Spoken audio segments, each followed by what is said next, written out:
Good morning all of you. जो पीछे का लेक्चर था क्लास 10th लेवल का जीएसटी के बाद, उसमें हाइट एंड डिस्टेंस चल रही थी और हाइट एंड डिस्टेंस के ऊपर 2 लेक्चर जा चुके हैं। ये भी क्लास 10 लेवल के लिए थोड़ा मुश्किल होता है। इसके बाद में भी हम जो चैप्टर लेंगे वो थोड़ा मुश्किल ही होगा। हाइट एंड डिस्टेंस में आप लोग जो 2 वीडियोज़ हैं कॉन्टिन्यूटी में वीडियोज़ को देखिएगा तो सवाल आपसे लगते चले जाएंगे, कोई दिक्कत नहीं आएगी। हाइट एंड डिस्टेंस में देखिए ये क्वेश्चन हमने लिखा है, ये हेडिंग है यहाँ के ऊपर height and distance. A spherical balloon of radius r subtend an angle theta at the eye of an observer। इतना आप यहाँ के ऊपर देख लें, पहले इतनी बात देखें। तो इसमें क्या कर दिया गया है कि ये स्फेरिकल बैलून ले लिया गया है। ये देखिए यहाँ के ऊपर ये हमारे पास में स्फेरिकल बैलून है और ये ऑब्जर्वर यानी ये ऑब्जर्वर की आँख है। इस ऑब्जर्वर की आँख पर ये जो बैलून है, पूरा बैलून, इस आँख पर जो एंगल बना रहा है वो क्या बना रहा है? थीटा बना रहा है। तो हम लोगों ने क्या किया, सबसे पहले ये यहाँ के ऊपर ये जो ब्लू लकीर आप देख रहे हैं यहाँ के ऊपर, इसको आप लोग देख लीजिएगा। यहाँ के ऊपर ये एक इसकी ये लाइन चली गई। देखिए ऑब्जर्वर की आँख पर जब ये स्फेरिकल बैलून थीटा एंगल बना रहा है, ये देख लीजिए यहाँ के ऊपर ये थीटा एंगल बना रहा है, तो इसका मतलब ये हो गया कि ये लाइन अगर हम खींचेंगे ऑब्जर्वर से तो ये भी टेंजेंट होगी। ये देखिए यहाँ के ऊपर टेंजेंट होगी, ध्यान रख लीजिएगा, टेंजेंट ऑफ सर्किल। क्या होगी? यहाँ के ऊपर ये टेंजेंट ऑफ सर्किल होगी। और इसी तरीके से जब दूसरी लाइन खींची जाएगी, ये लाइन यहाँ के ऊपर ये देखिए ये खींच दी गई, तो ये भी सर्किल की टेंजेंट है। हर हाल में दोनों लाइनें जो है वो सर्किल की टेंजेंट होंगी। ऑब्जर्वर की आंख पर जो एंगल बन रहा है वो यहाँ के ऊपर देखिए, यहाँ के ऊपर दे रखा है, ये यहाँ के ऊपर ये थीटा बन रहा है, तो ये दोनों लाइनें क्या होंगी? Tangent of a circle. एक बात हुई। उसके बाद में ये कह रहा है कि if the angle of elevation of its centre is phi. इसके बाद क्या कहा गया? इसके बाद ये कहा गया कि इसके सेंटर का, देखिए ये सेंटर है, अगर इस सेंटर को इसी आंख से देखा जाए तो एंगल ऑफ एलिवेशन जो बन रहा है, आप देख लें कि एंगल ऑफ एलिवेशन क्या बनेगा कि हमने यहां से सेंटर को देखा, ऑब्जर्वर ने सेंटर को देखिए, ये देखिए देखा, ठीक है। तो ये जो लाइन होगी देखिए, एक तो ये लाइन चली जाएगी, यहां से सेंटर को देखा गया, और उसके बाद में ये हॉरिजॉन्टल लाइन होगी जो ग्रीन से हमने बनाई है, ये लाइन ऑफ साइट ये बनेगी। ये सेंटर को देखा गया तो एंगल ऑफ एलिवेशन जो है यहाँ के ऊपर फाई बना, ये देखिए। और इस ऑब्जर्वर ने स्फेरिकल बैलून को यहाँ के ऊपर पूरा देखा, यानी पूरे का पूरा स्फेरिकल बैलून जो है वो आंख पर एंगल थीटा बना रहा है। इसके बाद में अब बैलून नहीं देखा जा रहा बल्कि इसका सेंटर देखा जा रहा है। इसी ऑब्जर्वर ने जब इस सेंटर को देखा तो देखिए ये लाइन यहाँ के ऊपर ये चली जाएगी, इसने ये सेंटर को देखा, और इसके बाद में यहाँ के ऊपर ये हॉरिजॉन्टल लाइन यानी ये लाइन ऑफ साइट होगी, और ये एंगल यहाँ के ऊपर ये फाई बना रही है। सवाल कह रहा है। एक बात।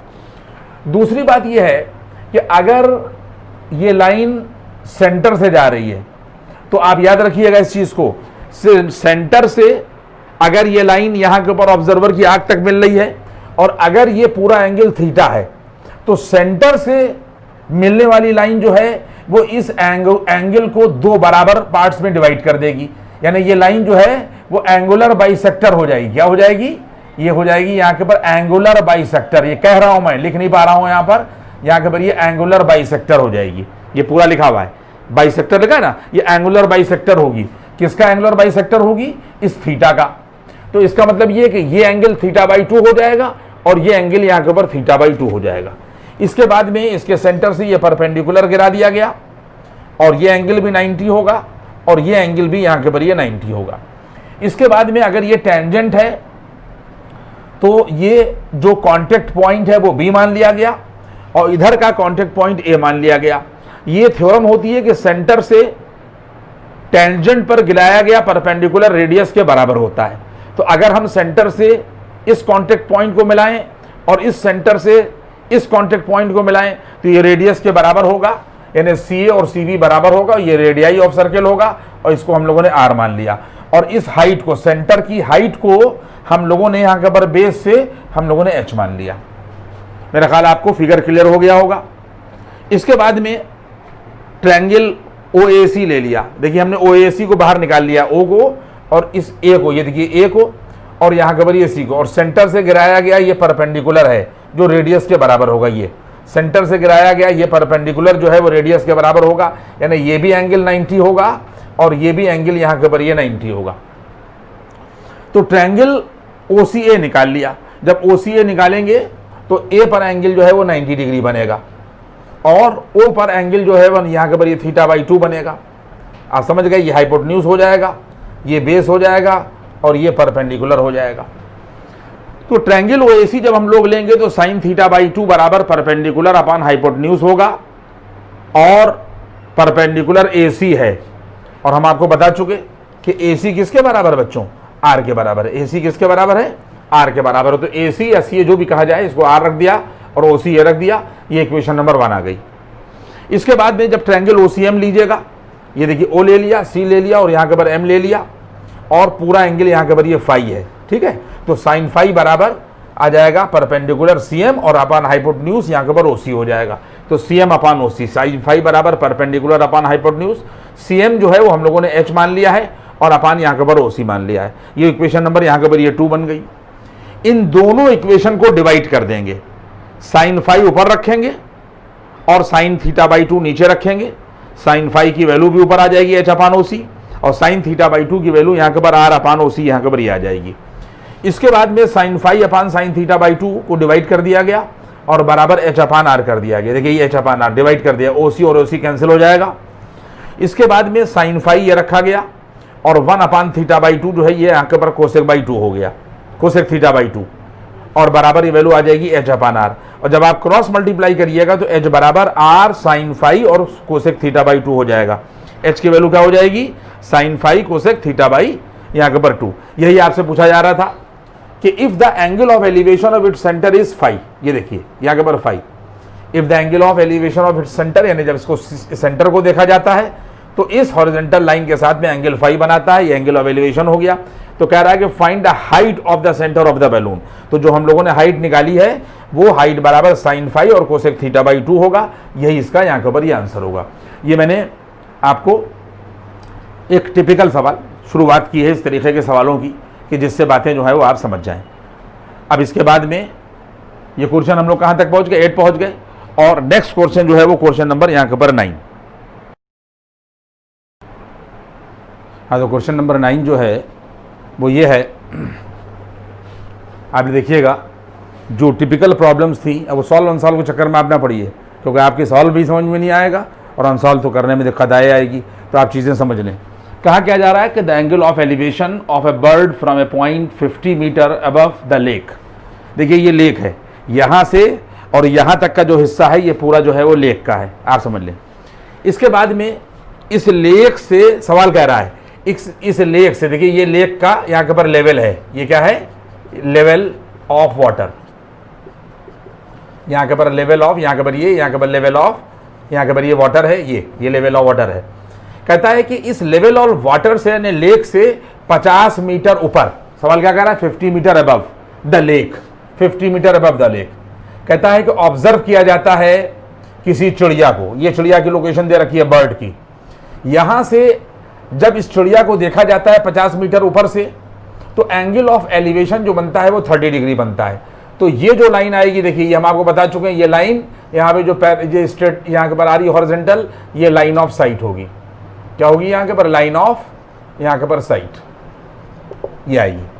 हमेशा आग के ऊपर जो एंगल बनेगा और नीचे से ऊपर बनेगा वो एंगल ऑफ एलिवेशन हो गया और इसके साथ में एक हॉरिजॉन्टल लाइन होगी। इसके बाद में क्या कहा गया, आप सुनते रहिएगा, ये लाइन ऑफ साइट हो गई। कह रहा है कि इसी पॉइंट से लेक में, इस पानी में जब इस चिड़िया का रिफ्लेक्शन देखा जाता है, देखिए ये लेक का लेवल है, तो इस हमने मान लिया है, तो एंगल ऑफ डिप्रेशन जो है वो 60 बनता है। क्या कह रहा है सवाल कि इसी पॉइंट से जब चिड़िया को ऊपर देखा गया, यानी पानी से 50 मीटर ऊपर लेक से, तो एंगल ऑफ एलिवेशन 30 डिग्री बना। तो ये आ गई horizontal line, line of site हो गई। अब कह रहा है कि इसी पॉइंट से जब इसके रिफ्लेक्शन को पानी में देखा जाता है, ये रिफ्लेक्शन है यहां के ऊपर, बी जो है ये रिफ्लेक्शन है, याद रखिएगा बर्ड का रिफ्लेक्शन बी है। तो कहता है कि एंगल ऑफ डिप्रेशन जो है वो 60 बनता है।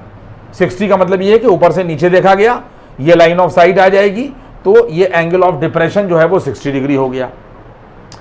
अगर लेक से ये ऑब्जर्वेशन की ऊंचाई जो है वो 50 मीटर है, तो यहां से ये ऊंचाई भी यहां के पर 50 मीटर होगी। आप बात समझ में आ रही है बात आपके?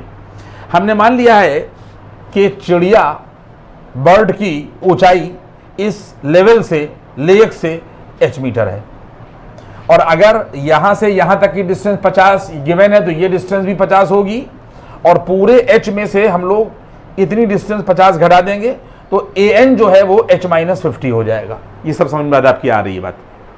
इसके बाद में एक बात आप फिजिक्स की समझ लें।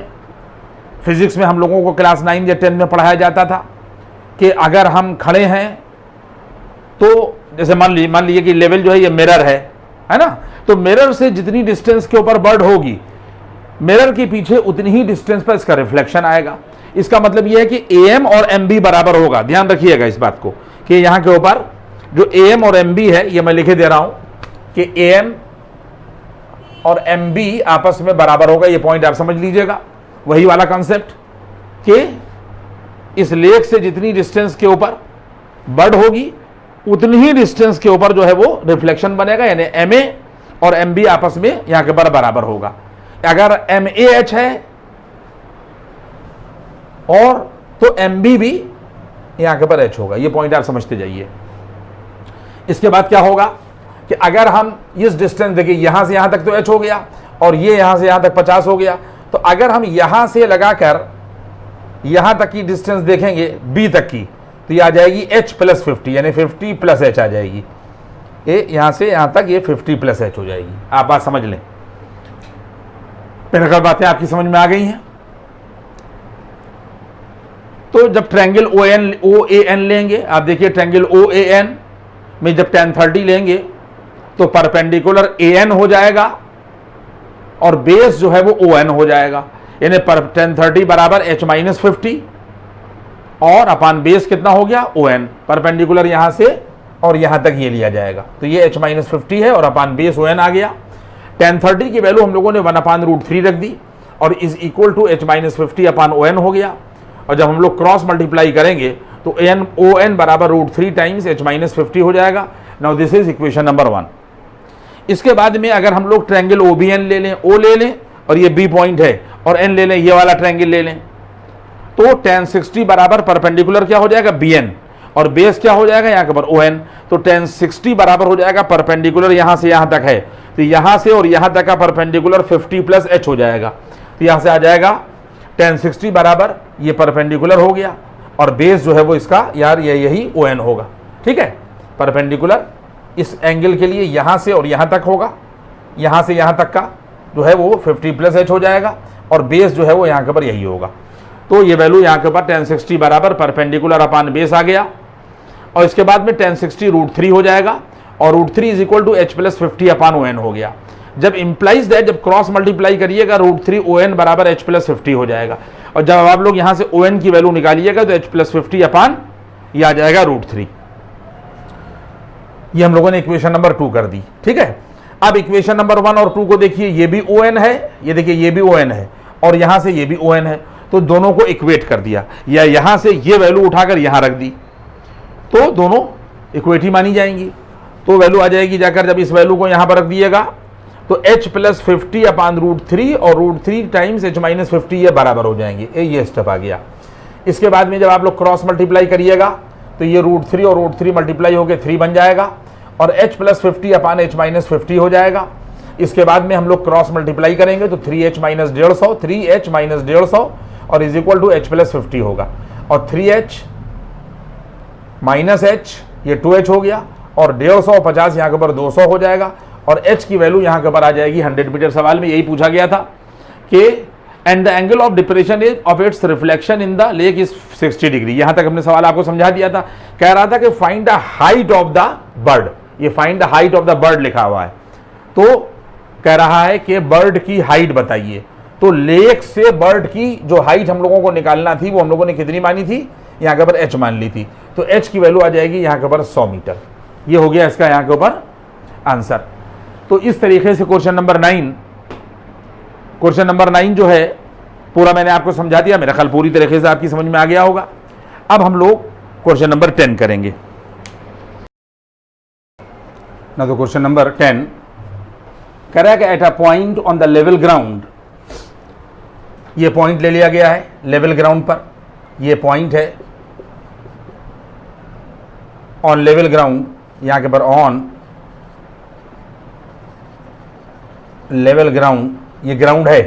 तो ये ओ जो है ये पॉइंट ऑन लेवल ग्राउंड हो गया।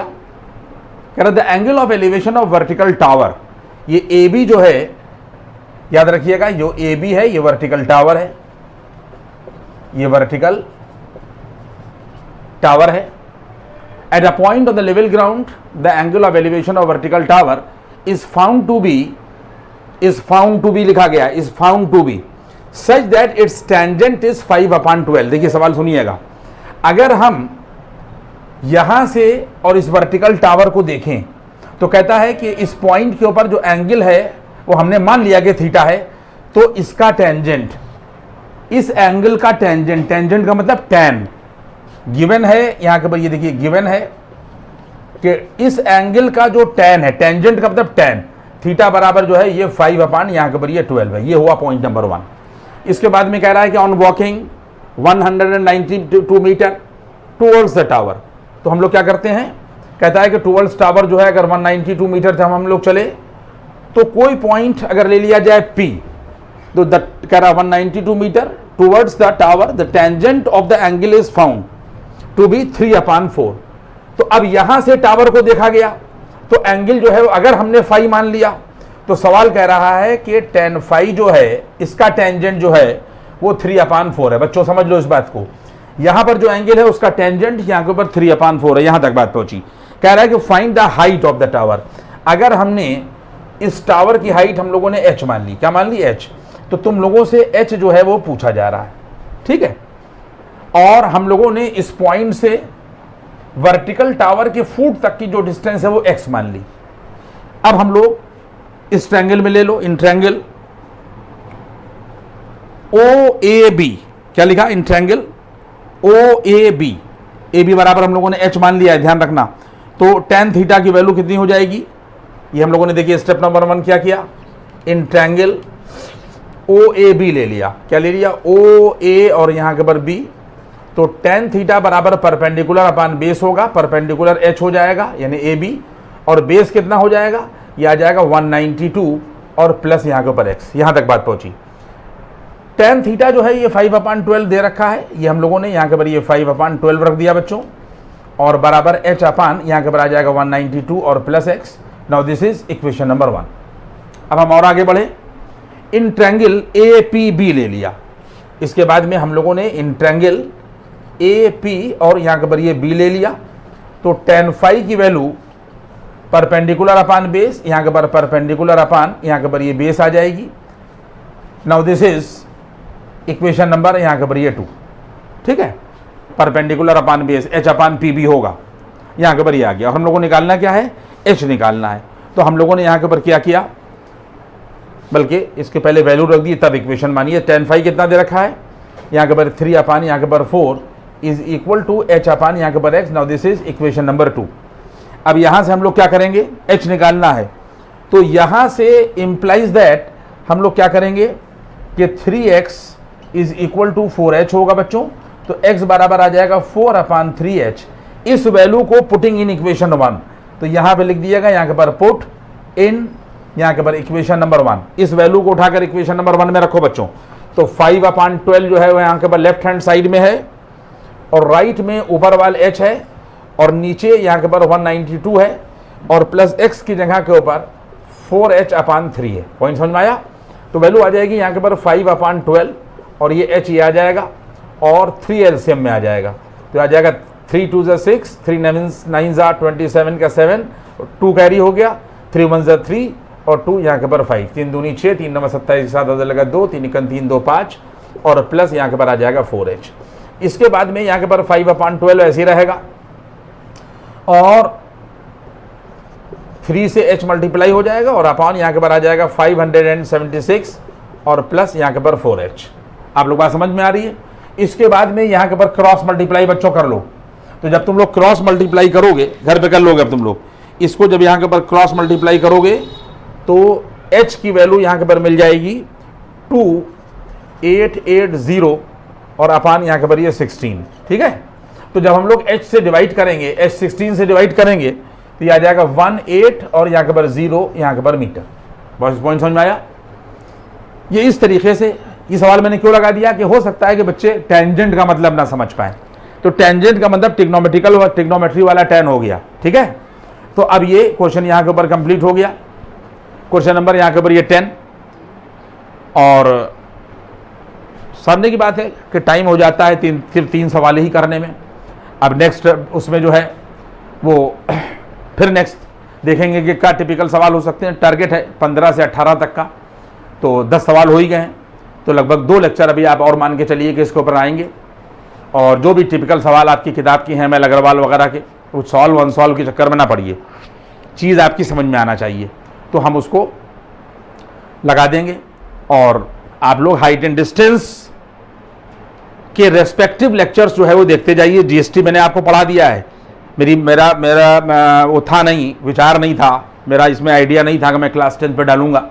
कोशिश यही थी कि 11-12 डालूं और अगर 11-12 से टाइम बचे तो कुछ बीएससी पे डालूं। आपके ऊपर डालने का हमारा कोई भी आइडिया विचार नहीं था, लेकिन मैंने कोशिश की है कि नहीं 9th-10th को भी कुछ मिलना चाहिए, क्योंकि मैं देखता हूँ कि वीडियोस 10th और 9th पे बहुत नहीं बनते। तो इसमें भी मैं वो लेक्चर पहले उठा रहा हूँ, चीज़ें उठा रहा हूँ कि जो मार्केट में कम अवेलेबल हैं, इसलिए मैंने जीएसटी पे डाला।